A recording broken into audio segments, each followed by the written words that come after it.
2.7 lakh crore rupees, इतना पैसा foreign investors ने पिछले 6 महीनों में इंडिया से बाहर निकाले हैं।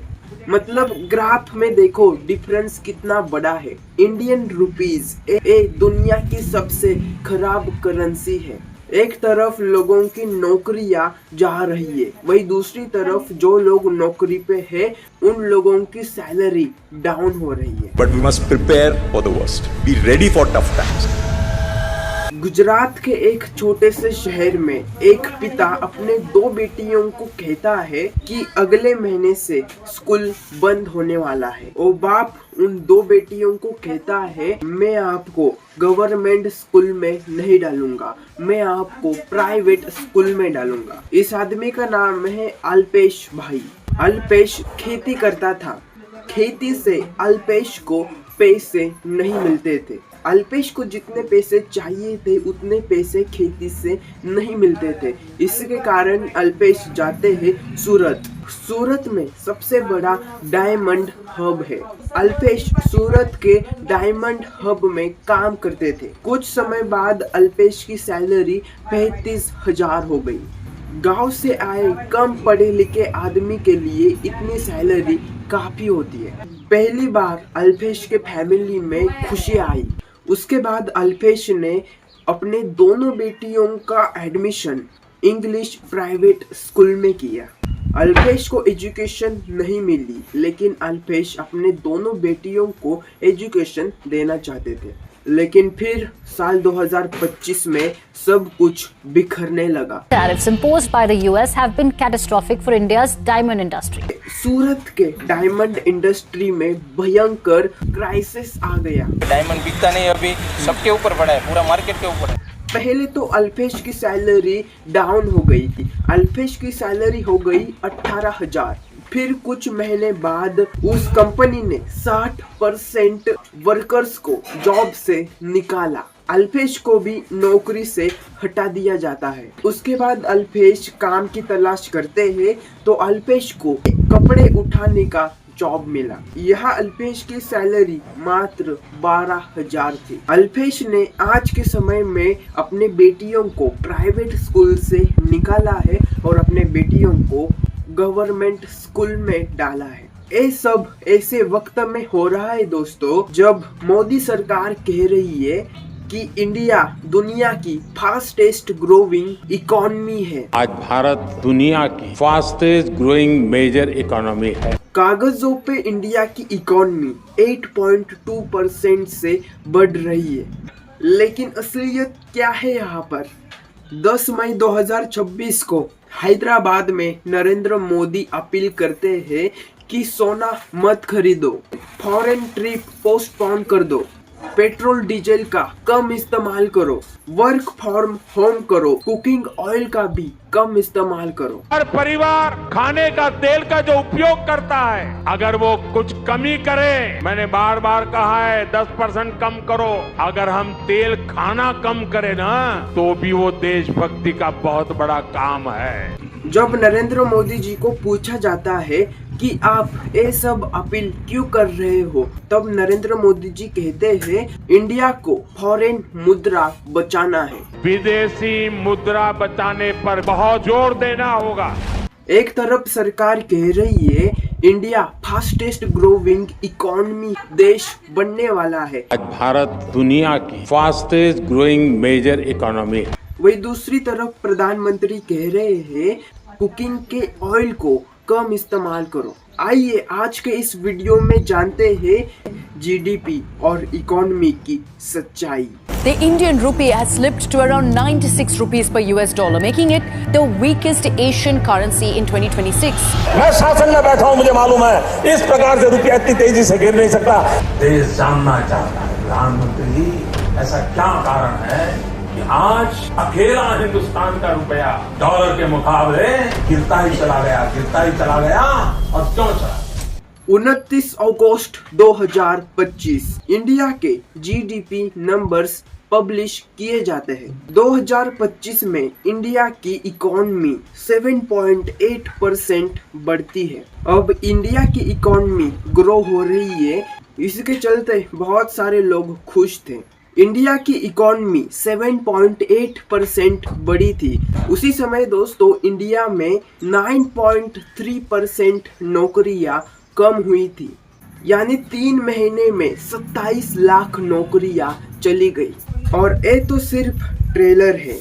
आज के समय जॉब क्राइसिस है, लेकिन आने वाले समय में और भी जॉब क्राइसिस आने वाले हैं। क्यों? क्योंकि AI के वजह से। एक रिपोर्ट के अनुसार AI के वजह से 2030 में इंडिया में AI के वजह से 9 करोड़ जॉब्स खत्म होने वाले हैं। एक्सपर्ट्स कह रहे हैं 2030 में इंडिया में AI के वजह से IT सेक्टर में 5 से 6 लाख जॉब्स खत्म होने वाले हैं।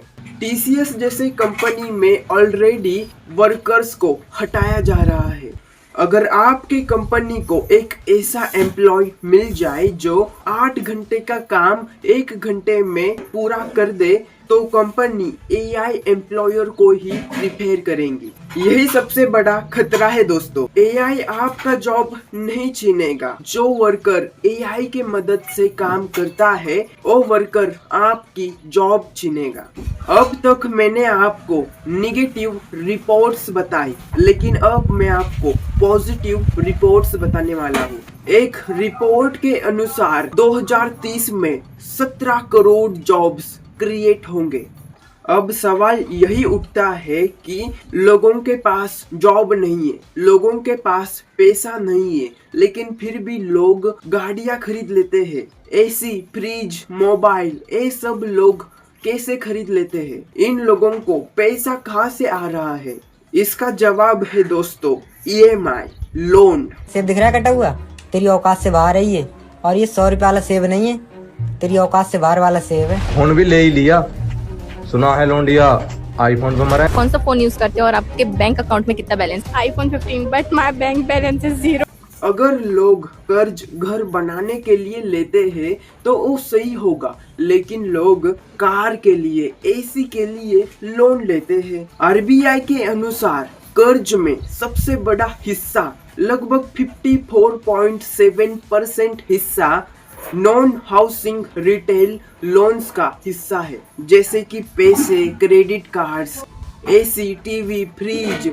इन चीजों को खरीदने के लिए लोग कर्ज ले रहे हैं। मतलब लोगों की रोज की जिंदगी कर्ज पे चल रही है। टैक्स भरते हैं, सेविंग्स करते हैं, क्रेडिट कार्ड से रोज का खर्चा निकालते हैं, ब्याज पे पैसा उठाते हैं, फिर वो पैसा वापस करने के लिए ब्याज पे और पैसा उठाते हैं। एक तरफ लोगों की जॉब जा रही है, वही दूसरी तरफ जो लोग जॉब पे हैं उन लोगों की सैलरी बढ़ने की वजह कम हो रही है। एक रिपोर्ट के अनुसार 2012 में एक इंसान की एवरेज सैलरी 12,000 थी, लेकिन 2022 में एक आदमी की एवरेज सैलरी 10,000 है। अगर लोग खुद के पैसे से कुछ खरीद लेते हैं तो ही इंडिया की GDP बढ़ सकती है, लेकिन यहाँ लोग खुद के पैसे से खरीद नहीं रहे हैं, लोग लोन ले रहे हैं और बाद में खरीद लेते हैं। तो फिर कैसे बढ़ेंगी दोस्तों इंडिया की GDP? अब तक इंडिया की हालत मैंने आपको बताई, वो मिड 2025 तक थी। 2025 से 2026 के बीच 3 शॉक आए हैं। पहला शॉक आता है 25 अगस्त 2025 को। डोनाल्ड ट्रंप इंडिया पे 50% टैरिफ लागू करते हैं। इस टैरिफ के बाद 2025 में इंडिया का stock market worst stock market बन गया। इंडिया का स्टॉक मार्केट खराब परफॉर्मेंस करने लगा। फॉरेन इन्वेस्टर्स ने इंडियन मार्केट से पैसे बाहर निकाले। उसके बाद डोनाल्ड ट्रंप ने 50% टैरिफ को घटा के 18% टैरिफ कर दिया। और उसके बाद दूसरा झटका आता है ईरान वर्सेस अमेरिका वॉर की वजह से। It will be totally again obliterated. Iran और अमेरिका के युद्ध के चलते ईरान ने स्टेट ऑफ हॉर्मोन्स को ही बंद कर दिया। पेट्रोल की कीमत 58% बढ़ गई। फर्टिलाइजेशन की कीमत 68% बढ़ गई। और इसका सबसे बड़ा नुकसान इंडिया को हुआ। क्योंकि इंडिया 55% तेल इंपोर्ट स्टेट ऑफ हार्मोन्स से करता है। एक तरफ अमेरिका के दबाव के वजह से इंडिया ने रशिया से तेल इंपोर्ट करना बंद कर दिया। दूसरी तरफ स्टेट ऑफ हार्मोन्स से जो तेल आता था वो तेल आना भी बंद हो गया। मार्च के महीने में 40% तेल कम इंपोर्ट हुआ। पहले इंडिया की इकोनॉमी खराब हुई थी, लेकिन इन दो शॉक्स के वजह से इंडिया की इकोनॉमी बहुत खराब हो गई। इसका असर आपके किचन तक पहुंच गया। स्टेट ऑफ हार्मोन्स बंद होने के बाद एलपीजी गैस की कीमत 60 रुपए बढ़ गई। कीमत बढ़ने के बाद भी सिलेंडर नहीं मिल रहे थे। 913 में आने वाला एक सिलेंडर ब्लैक मार्केट में 2000 या फिर 2500 में मिल रहा था। पेट्रोल डीजल की कीमत 7 रुपए से बढ़ गई। इस सब के बावजूद भी इंडिया की इकोनॉमी 4% गिर गई। तो सब लोग कहने लगे अच्छा है, इन सब क्राइसिस के वजह से भी इंडिया की इकोनॉमी बहुत नहीं गिरी। लेकिन बाद में अरुण कुमार ने बताया इंडिया की जीडीपी 4% नहीं 60% घटी है। The inflation for the poor people is very high. You know, if you are earning 10-11,000 rupees per month and a gas cylinder of 14 kilos, which was 950 rupees, comes for 5,000 rupees, then your rate of inflation is 60%. Your rate of inflation is not 4%. India में महंगाई बढ़ रही है। India में एक और खतरे की घंटी बज रही है। गिरता हुआ रुपया। Falling rupee, falling rupee, falling rupee, falling rupee. 20 मई 2026 को इंडियन रुपए डॉलर के मुताबिक ऑल टाइम लो 96.90 तक पहुंच गया। और इसी के चलते आज के समय में इंडियन रुपी दुनिया की सबसे घटिया करेंसी बन गई है। रुपी कमजोर तब होता है जब डॉलर नहीं आते, यानी कि कम इन्वेस्टमेंट, कम इंपोर्ट्स की वजह से डॉलर बढ़ता है। अगर इंडिया ने इंपोर्ट किया तो ही इंडिया में डॉलर्स आएंगे। तो अचानक से इंडिया ने दूसरे देश से इंपोर्ट करना ही बंद किया। इंडिया में डॉलर्स आने कम हो गए और इंडियन रुपीस करेंसी सबसे खराब करेंसी बन गई। इंडियन रुपए करेंसी बचाने के लिए इंडिया को चाहिए थे बहुत सारे डॉलर्स, लेकिन यहाँ पे हमारे प्रधानमंत्री नरेंद्र मोदी जी ने एक गलत स्टेप उठाया। नरेंद्र मोदी जी को डॉलर्स इंडिया में लाने थे, लेकिन नरेंद्र मोदी जी ने टैरिफ के डर के वजह से अमेरिका से सामान खरीदने का डिसीजन ले लिया। आने वाले समय में अगर इंडिया अमेरिका से सामान खरीद लेती है तो इंडिया में महंगाई बढ़ जाएंगी। इंडिया में $1 100 रुपए का हो जाएगा। इसके ऊपर बीजेपी की महिला कहती है सिर्फ 100 रुपए ही हो जाएंगे ना, लेकिन मोदी जी का आप एक पुराना स्टेटमेंट देखिए। जिस प्रकार से डॉलर मजबूत होता जा रहा है, रुपया कमजोर होता जा रहा है, विश्व व्यापार में भारत टिक नहीं पाएगा। हमारे व्यापारी जो माल बाहर भेजते हैं, हमारे व्यापारी जो माल बाहर चलाते हैं, इस बोझ को सह नहीं पाएंगे। कोटक जी ने भी पहले वार्निंग दी थी दोस्तों।